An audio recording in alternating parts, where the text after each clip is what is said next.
years, at least in the U.S. Front-page stories in the New York Times, lead stories on CNN, the president speaking about the issue on the White House lawn.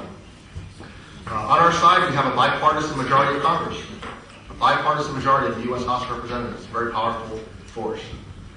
We have a coalition of over 50 organizations, a very diverse group of organizations, everything from the National Council of Churches to the American Values Coalition, left and right, more than 20 different ethnic groups, including our friends in the Jewish American community,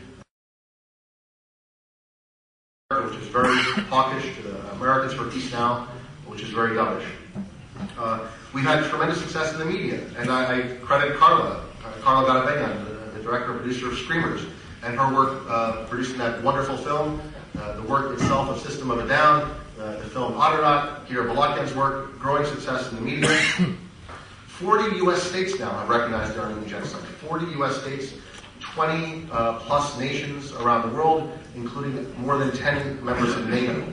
On the academic front, I think it's safe to say, and I think some of our toughest critics and sharpest enemies have said this, the battle for history has been won by the Armenians. Of all of the 16 people who spoke in committee against us, of the 16 members of the House Foreign Affairs Committee who spoke against the Armenian genocide resolution, not one denied the genocide, and nearly all of them acknowledged that in fact there was a genocide, but then went on to argue against the resolution. That's what we have on our side. Against us, the opposition is truly daunting. We have the president and the full power of the executive branch. We have Secretary Rice, who's making phone calls. We have Secretary Gates of the Defense Department. We have the Turkish government and every threat that you can possibly imagine that they've thrown out, including invading Iraq, closing down Incirlik Air Base, and everything else that you might imagine.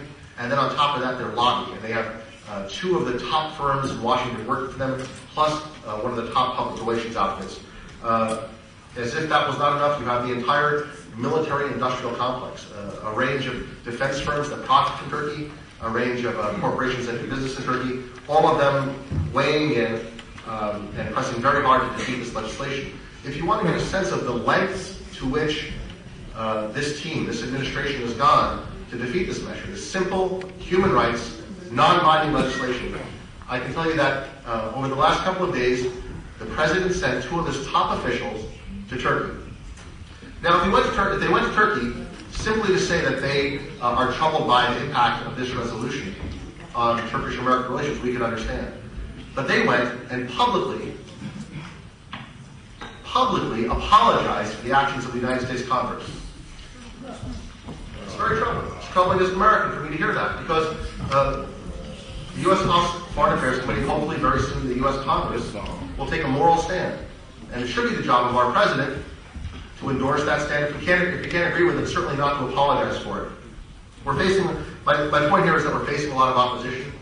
There seems to be even a quiet encouragement of Turkey to overreact, a quiet encouragement of Turkey to create a pretext that will give the administration the leverage it needs to defeat this legislation. So there seems to be an alliance, very strong alliance between the executive branch and the Turkish government against a bipartisan majority of Congress. It's very unfortunate. I'd just like to wrap up, close by saying that we're facing a very difficult fight, as we all do, as you have here, as Armenians from throughout Europe and all over the world now. As is so often the case, there's a great asymmetry. There's a great imbalance in the types of forces, in the types of resources, in the types of actions that we bring to this battle. But that is ultimately the nature of grassroots activism. That is the price we pay. That is the challenge we face when we try to challenge some very powerful vested interests that stand to profit greatly from their relationship with Turkey. We're going to face a vote. It may be next week, it may be the week after. Obviously, we're all going to work hard to win that vote. Along the way, there'll be tremendous friction. There'll be tremendous difficulty. It'll be a painful process for everybody. But this is ultimately how policy is made, and especially policy that aligns a government with the values of its society. Thank you.